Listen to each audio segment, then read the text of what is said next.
Police ধরে নিয়ে যাবার আগেই নিজেকে নির্দোষ প্রমাণ করে প্রিয়ার সমস্ত সত্যি সকলের সামনে তুলে ধরলো মিষ্টি। হ্যাঁ বন্ধুরা, আমরা এমনটাই দেখতে চলেছি সিঁদুরমূল ধারাবাহিকের 350তম পর্বে। তো চলো ভিডিওটি শুরু করা যাক। প্রতাপ বাড়ি আসে আর সকলের উদ্দেশ্যে বলে যে অর্জুন আর অসীমকে আমি একত্রে দেখেছি। ওদের দুই ভাইয়ের মধ্যে সমস্ত দ্বন্দ্ব ভুলে ওরা একজন আরেকজনকে সাহায্য করছে।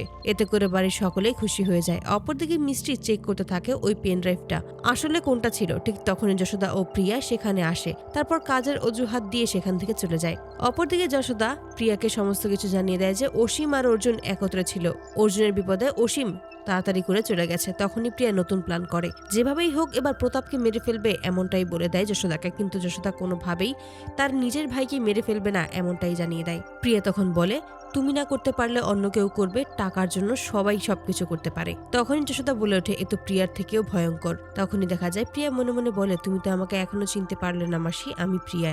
অপরদিকে দেখা যায় আসল পেনড্রাইভ পেয়ে যায় মিষ্টি। বাড়ি ফিরে আসে এবং সেখানে দেখতে পায় সকলের অবস্থা খুবই খারাপ এবং প্রতাপকে মারার চেষ্টা করছে। তখনই মিষ্টি সবাইকে বাঁচানোর চেষ্টা করে, কিন্তু কেউ কোনো কথাই শুনছিল না। ওপরে উঠতেই প্রতাপের মুখোমুখি হয় এবং প্রতাপকে বাঁচিয়ে নেয় মিষ্টি। তখনই প্রতাপ বুঝতে পারে যে এটাই হলো মিষ্টি নন্দু সেজে এই বাড়িতে এসেছে তাদেরকে রক্ষা করার জন্য। ঠিক তখনই অর্জুন বাড়িতে আসে। মিষ্টি অপরদিকে গেলে তখনই কিছু গুন্ডা প্রতাপের ওপর অ্যাটাক করে এবং পেটে ছুরি ঢুকিয়ে দেয়। নিজের বাবার এই অবস্থা দেখে কোনোভাবে নিজেকে ধরে রাখতে পারে না মিষ্টি, তাই ছুটে যায় প্রতাপের কাছে এবং তার পেট থেকে চাকুটা বের করতেই অর্জুন সেখানে এসে হাজির হয় এবং অর্জুন দেখতে পায় নন্দুর হাতেই সেই চাকু রয়েছে। আর অর্জুন ভুল বোঝে, ভাবে যে নন্দুই তার বাবাকে মেরেছে। ঠিক সেই মুহূর্তে দেখা যায় কিছু পুলিশ সেখানে এসে হাজির হয় এবং সকলেরই জ্ঞান ফিরে আসে। সমস্ত কিছুই যে প্রিয়া করেছে সেটা কেউই বুঝতে পারে না। পুলিশ যখনই নন্দুকে ধরে ফেলে তখনই অর্জুন বলে যে আমি ওর হাতেই চাকু দেখেছি, ওই আমার বাবাকে খুন করার চেষ্টা করেছে। ঠিক সেই মুহূর্তে প্রিয়াও বলে ওঠে, আমার তো মনে হচ্ছে নন্দু ইচ্ছে করে এটা করেছে,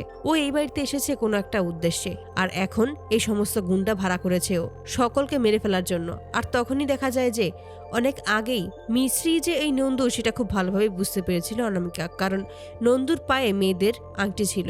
আর তাতে করে বুঝতে পারে যে এই নন্দুই হলো মিশ্রি আর তাকে শিক্ষা দেওয়ার জন্যই তাকেই ফাঁসি দিয়েছে। তখনই কল্পনা বলে ওঠে, নন্দু তুমি এটা কি করেছো? তোমাকে আমরা এত বিশ্বাস করেছি, এত ভালোবেসেছি, আর তুমি আমাদের সবার বিশ্বাস ভেঙে দিয়েছো, আমাদের এভাবে ঠকিয়েছো, এটা কখনোই তোমার কাছ থেকে আশা করিনি। মিশ্রি বারবার করে বলার চেষ্টা করে সে কিছুই করেনি, কিন্তু ওই নকল পুলিশ মিষ্টির মুখ চেপে ধরে যেন মিষ্টি কোনো কথাই বলতে না পারে। তখনই মনে মনে বলে যে সমস্ত কিছু তো তুমি জানো ঠাকুর, তাই তুমি কোনো একটা ব্যবস্থা করে দাও। ঠিক সেই মুহূর্তেই ঠাকুরের ত্রিশূল এসে দরজায় আটকে যায় আর কোনোভাবেই মিষ্টি বাইরে বেরোতে পারে না। ঠিক সেই মুহূর্তে সকল পুলিশকে সরিয়ে নিজের মুখের কাপড় খুলে সকলের সামনে প্রিয়া সত্যিটা তুলে ধরে। তো বন্ধুরা, তোমরা এটাই তো চাও জন্য এবার এভাবেই নিজেকে যেন নির্দোষ প্রমাণ করতে ওই পুলিশের হাত থেকে নিজেকে বাঁচিয়ে প্রিয়ার সত্যিটা যেন সকলের সামনে তুলে ধরে এবং সে যে নির্দোষ সেটা যেন প্রমাণ করে। অবশ্যই তোমাদের মতামত কমেন্টে জানাতে ভুলবে না। ভিডিওটি ভালো লাগলে অবশ্যই চ্যানেলটি সাবস্ক্রাইব করে বেল আইকনটি বাজিয়ে দিও। ধন্যবাদ।